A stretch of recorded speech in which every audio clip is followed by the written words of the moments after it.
Hello everyone, this is Edray1416 here with a video that many people would consider a conflict of interest in the retro gaming market. I'm talking about value versus profit. The retro gaming market is so complex that you can have one brand in high demand and another brand that has more abundance.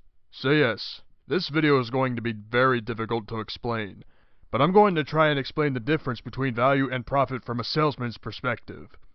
In the retro video gaming market, there are certain games that are cheap and certain games that are valuable.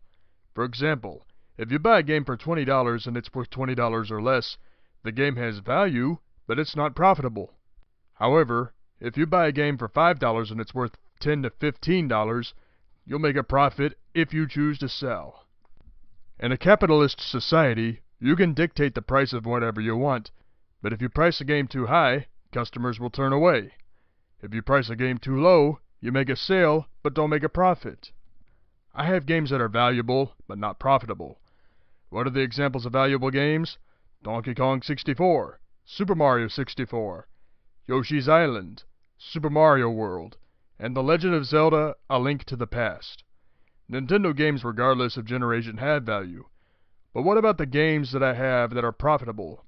Sonic the Hedgehog, Columns, Spider-Man X-Men Arcade's Revenge, and Sonic Spinball. Why is that? Here are some things that could explain it. Number 1, Sega Genesis owners preserved their games with the plastic cases, thus protecting their cartridges from damages. Many of them were smart enough to keep their instruction manuals as well, and because of that, their cartridges alone can be sold for much less than a lot of Super Nintendo games. Number 2, complete boxes are rare in the case of cardboard boxes, whether they are from Nintendo, Atari, ColecoVision, or Intellivision. Not many people from that era realized that the boxes and the inserts could make the games more profitable. Factor in that a lot of cartridges that were not taken care of properly thanks to game owners are the reasons why some games are not profitable. Sega was well ahead of their time with plastic cases. They didn't just do this for the Sega Genesis, but they did this for their predecessor called the Sega Master System. This game featured ports of hit arcades like Hang On, Space Harrier, Outrun, Fantasy Zone, Afterburner, Shinobi, and Galaxy Force. If you folks still have your Master System boxes of the games, but don't have the manual in the game, you have a chance to make a profit. If you go on eBay or Amazon, you'll be able to find the game you want. Some of those games will feature manuals.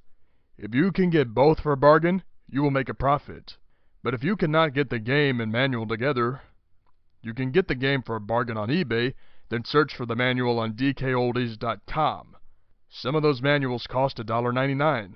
Great bargain. That's how you can complete the cases and make a profit. Thanks to Sega, future generation gamers also kept the cases of video games from PlayStation and Xbox. Complete boxes are more profitable in the case of PlayStation and Xbox because people were smart enough to keep the cases and the inserts. So for PlayStation and Xbox games, complete boxes are cheap, but can be very profitable depending on whether you buy at wholesale lots or not. Much like Bar Rescue, hosted by John Taffer, running a retro gaming store isn't just a business, it's also a science. Every business has some sort of scientific approach. Even the most grassroots businessman knows this. To be a successful retro gaming businessman, you have to get the games the customers are looking for, the prices must be right for the customers to buy, you have to be courteous to the customers, and you gotta have some sort of advertising. In my case, my first advertisement will be a banner so the customers can identify my business.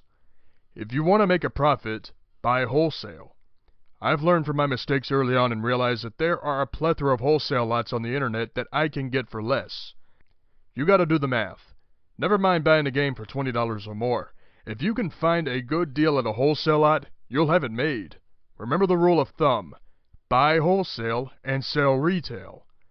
I learned from my mistakes, and I hope you folks do not make the same mistakes I did earlier in 2017. Learning from this will guarantee me higher profits at the end of 2017. Yes, I'm confident enough to succeed.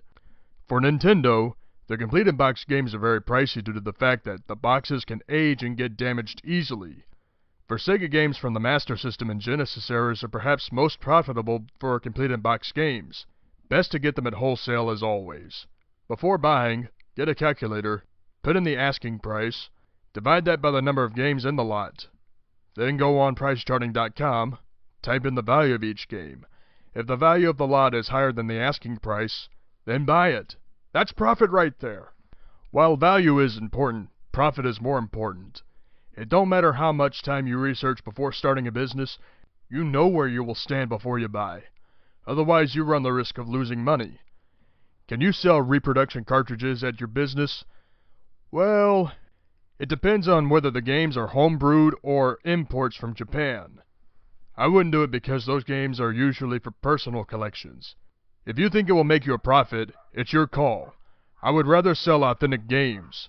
Maybe I'll add in some video game plushies, action figures, whatever have you.